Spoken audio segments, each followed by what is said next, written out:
Welcome back to the His Kitchen. Let's get into it. Today we're going to make our best toasted bread.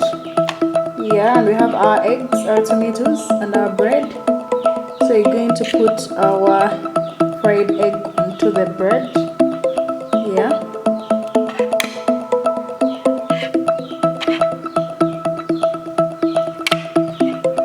Put it on top.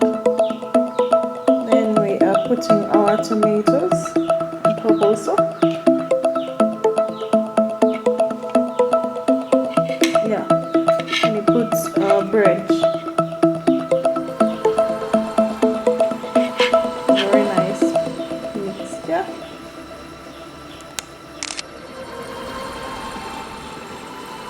Yeah. And you're going to put this into our toaster.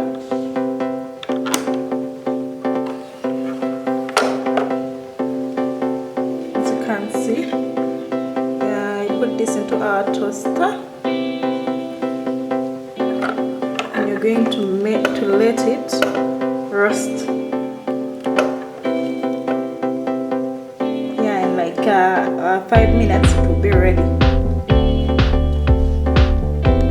Yeah, so our roasted bread is ready from the toaster. As you can see, nice homemade toasted roasted bread or sandwich, whatever you can call it, but it's nice in like 10 minutes. You spice that with breakfast. You're having it ready, very yummy, as you can